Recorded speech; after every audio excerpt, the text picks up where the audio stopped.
दिल्ली के जंतर मंतर पर करीब 1 महीने तक चला नीट आंदोलन अब खत्म हो चुका है, लेकिन क्या सीजेपी का आंदोलन भी खत्म हो गया है?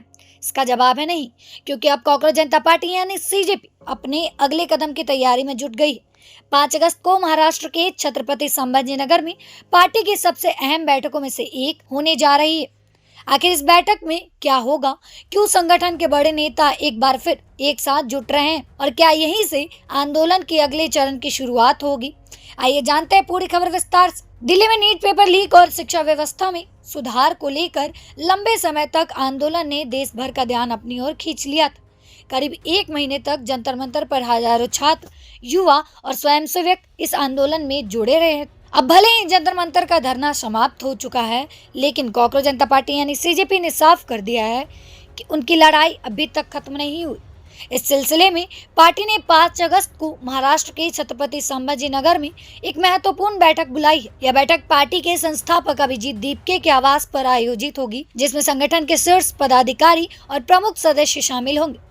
अब सवाल है कि इस बैठक की जरूरत क्यों पड़ी? दरअसल पिछले 1 महीने तक चले आंदोलन के दौरान हजारों छात्र और स्वयंसेवक सीजेपी के साथ जुड़े। आंदोलन खत्म होने के बाद पार्टी ने फैसला किया कि आगे की रणनीति तय करने से पहले उन सभी लोगों को राय लेनी जरूरी है जिन्होंने इस अभियान में हिस्सा लिया। इसलिए पार्टी के वरिष्ठ पदाधिकारियों को अलग अलग क्षेत्रों में भेजा गया। उन्हें जिम्मेदारी दी गई कि वे छात्रों, स्वयंसेवकों और आंदोलन से जुड़े लोगों से सीधे बातचीत कर उनके समस्या, सुझाव और भविष्य को लेकर की उनकी उम्मीदें सुने। अब वही सभी सुझाव 5 अगस्त को बैठक में रखे जाएंगे। यानी यह बैठक सिर्फ नेताओं की औपचारिक बैठक नहीं होगी, बल्कि आंदोलन में जुड़े हजारों लोगों की प्रतिक्रिया और अनुभव भी इसका हिस्सा होगा। जानकारी के मुताबिक बैठक में पिछले आंदोलन की पूरी समीक्षा की जाएगी। यह देखा जाएगा कि आंदोलन के दौरान क्या सफल रहा, किन जगह पर चुनौतियां आई और आगे संगठन को किस दिशा में काम करना चाहिए। इसके अलावा छात्रों के मुद्दे को और प्रभावी तरीके से कैसे उठाया जाए, संगठन की असली रणनीति क्या होगी और भविष्य में किसी तरह का अभियान चलाया जाए, इन सभी विषयों पर विस्तार से चर्चा होगी। सीजेपी का कहना है कि छात्रों की आवाज को लगातार बुलंद रखना ही उनका सबसे बड़ा उद्देश्य है। यानी संगठन अब आगे की लड़ाई को ज्यादा संगठित और मजबूत तरीके से आगे बढ़ाने की तैयारी कर रहा है। अब एक और बड़ी बात, पार्टी ने घोषणा की कि 5 अगस्त की बैठक खत्म होते ही एक प्रेस कॉन्फ्रेंस भी आयोजित की जाएगी। इस प्रेस कॉन्फ्रेंस में बैठक के लिए किए गए फैसलों की आधिकारिक जानकारी दी जाएगी।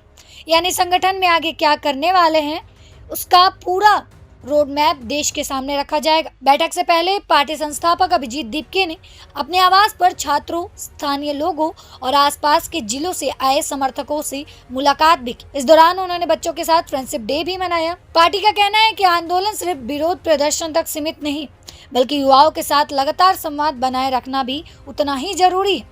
इसी सोच के साथ संगठन अब आंदोलन के अगले चरण की तैयारी में लगा हुआ है। फिलहाल पूरे संगठन और आंदोलन से जुड़े लोगों की नजर 5 अगस्त की बैठक पे टिकी हुई है, क्योंकि माना जा रहा है कि यहीं से सीजेपी अपने भविष्य की दिशा तय करेगी। क्या छात्रों के मुद्दे पर कोई नया अभियान चलेगा और संगठन आगे किस तरह सरकार पर दबाव बनाएगा? इन सभी सवालों के जवाब अब 5 अगस्त की बैठक और उसके बाद होने वाली प्रेस कॉन्फ्रेंस में सामने आएगा। यानी जंतर मंतर का आंदोलन भले ही खत्म हो गया है, लेकिन सीजेपी की तैयारी अब एक नए चरण की ओर बढ़ती दिखाई दे रही है। अब सभी की नजर 5 अगस्त पर है, जहां संगठन अपने भविष्य की सबसे अहम रणनीति तय करने वाला है। फिलहाल के इस खबर में इतना ही। मिलते हैं किसी नए अपडेट के साथ।